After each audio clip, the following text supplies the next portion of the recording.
naman na medyo pale yung color niya. Oops. Oops, sorry. Ayan, and parang umiikot yung phone, yung aking camera. So, ayan. Ipapakita ko naman sa inyo kung siyempre, hindi nyo naman siya matitikman, di ba? So, eto na nga. I don't know, yeah. Medyo pale yung color niya. Hindi siya dark pink, katulad ng mga nagte-trending sa Facebook. Pero, tikman natin kung achieve ba natin yun. Oh my God. So, ayan yung loob niya. Ayan yung loob. Bagong luto, mainit-init pa. And, titikman ko siya.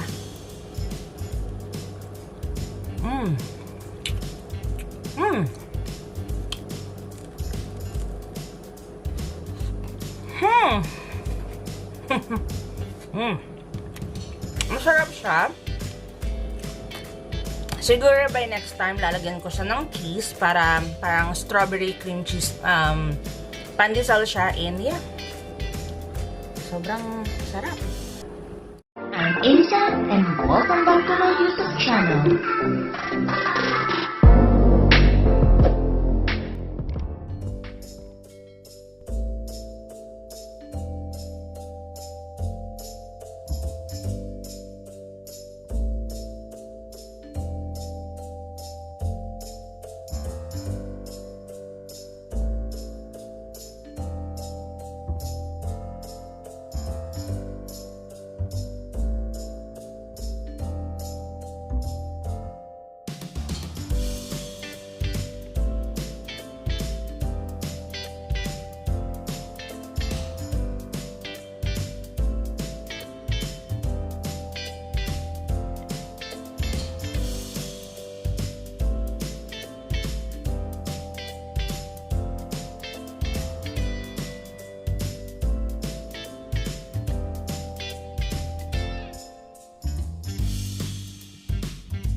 my God!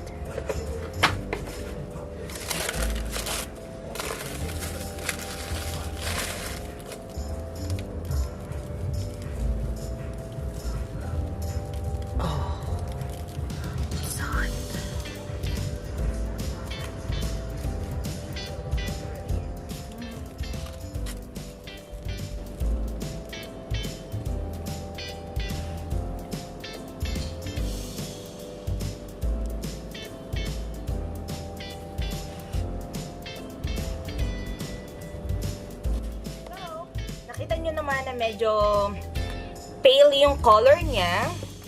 Oops. Oops, sorry. Ayan, and parang umiikot yung phone, yung aking camera. So, ayan. Ipapakita ko naman sa inyo kung syempre, hindi nyo naman siya matitikman, di ba? So, eto na nga. I don't know, yan. Medyo pale yung color niya. Hindi siya dark pink, katulad ng mga nagte-trending sa Facebook.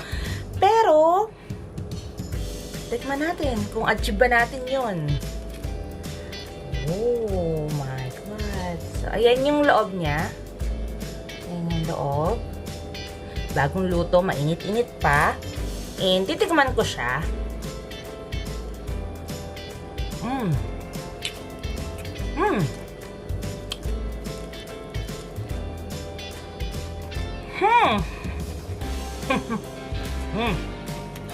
Masarap siya. Siguro by next time lalagyan ko siya ng cheese para parang strawberry cream cheese. Pandesal siya, and yeah. Sobrang sarap. Ang sarap niya. Alam ko trending siya sa Pinas. I just don't remember what I think Misamis Oriental. Saan ba? Bukidnon or ayun, hindi kasi ako nag-research. Kaya nga nakita ko lang siya sa isang post. Tapos parang nag-online selling. Ay, masarap siya. Grabe.